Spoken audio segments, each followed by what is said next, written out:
médite et qu'on n'a pas envie d'agir, on n'a pas médité. Quand on médite et que cette méditation ne pousse pas à agir, on n'a rien médité. Amen. Alors, là, maintenant, je vais aller un peu plus rapide. Je ne vais pas tout expliquer. Une prochaine fois, peut-être, sur la méditation, je vais vous donner 6 points qui font la méditation. C'est quoi la méditation? Je ne vais pas expliquer point par point, mais je vais juste les citer. Amen. Donc, la méditation, c'est réfléchir. On réfléchit. On prend un verset dans la Bible, on le lit, on réfléchit dessus. C'est ça la méditation. Ok? La méditation, c'est penser intérieurement sur la chose. La méditation, c'est parler intimement avec soi. Parler à l'intérieur. Amen. La méditation, c'est imaginer, visualiser la chose. C'est penser en image. On voit la chose. D'accord? Alors, après ces 5 points, ces 4 points, donc il y a la méditation, c'est communier avec, c'est rentrer vraiment dans cette parole, c'est devenir acteur à l'intérieur de cette parole. C'est se mettre en position, qu'est-ce que cette parole peut produire pour moi. Amen.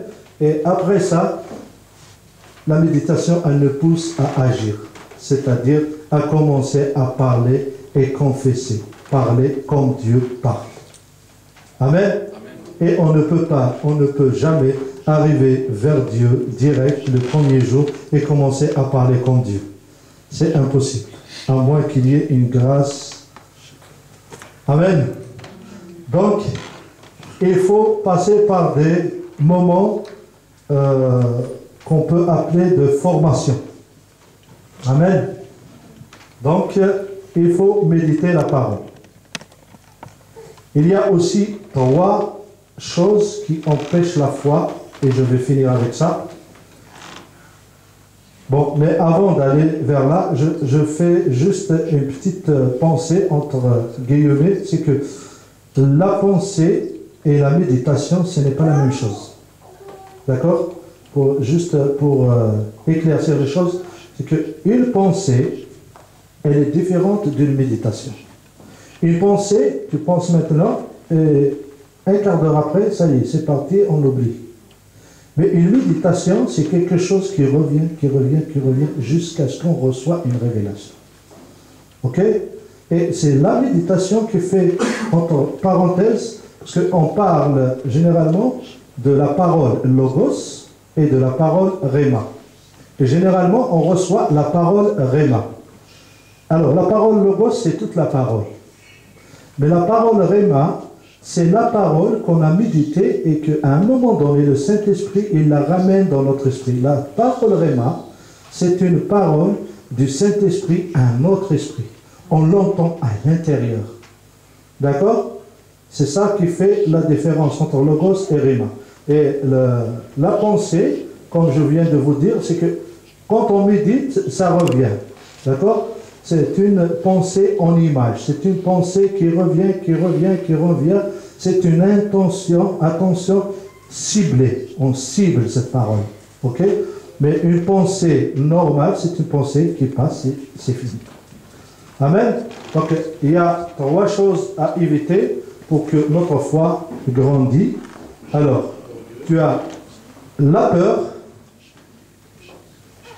Alors, la peur, quand on a peur, on n'est pas dans la foi. Parce que la peur, c'est une puissance contraire à la puissance de la foi. La peur, si on peut appeler ça comme ça, c'est la foi du diable. Si tu as peur, alors tu as peur, ça y est, tu n'as pas de foi. Soit on a la foi, soit on a peur. Alors la peur, c'est contraire à la foi. Amen. La deuxième, c'est l'incrédulité. Amen. Et l'incrédulité, c'est un voile que le diable ou le Dieu de ce monde met sur les croyants et sur les non-croyants pour ne pas voir la bonne nouvelle, l'évangile. Et je vais citer le verset 2 Corinthiens 4, verset 3. C'est notre évangile est encore voilé. Il est voilé pour ceux qui périssent, pour les incrédules dont le Dieu de ce siècle a aveuglé l'intelligence. On voit bien que les incrédules, ce sont les gens qui ont reçu le voile. D'accord? Le Dieu de ce siècle a aveuglé l'intelligence afin qu'ils ne voient pas briller la splendeur de l'évangile de la gloire de Christ, qui est l'image de Dieu. Amen. Et le dernier point, c'est l'infidélité. Alors, l'infidélité, on n'a pas de foi. Au fait, la fidélité et la foi, c'est le même mot. Être fidèle ou avoir la foi, c'est le même mot.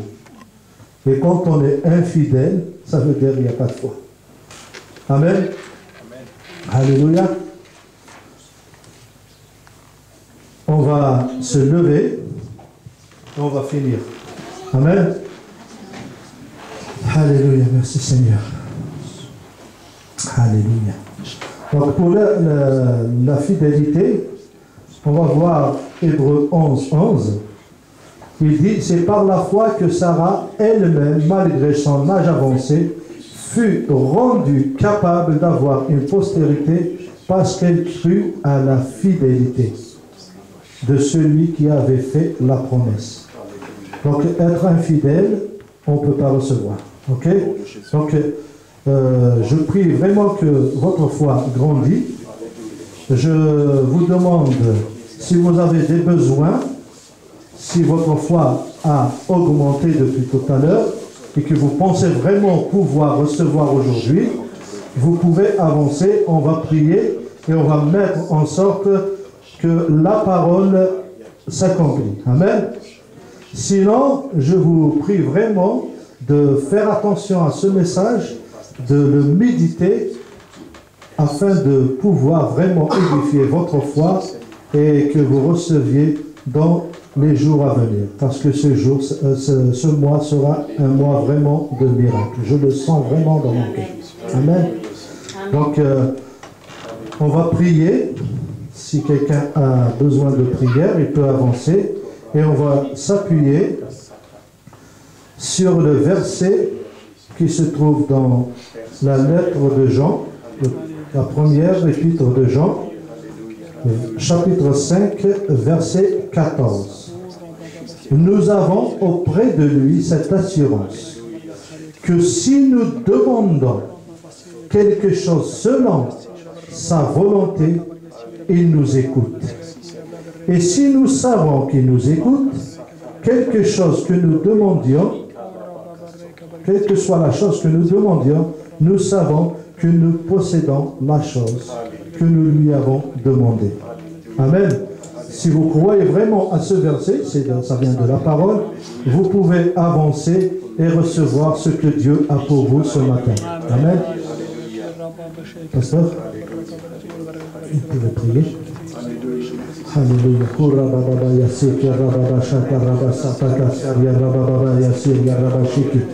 Oh Seigneur, alléluia.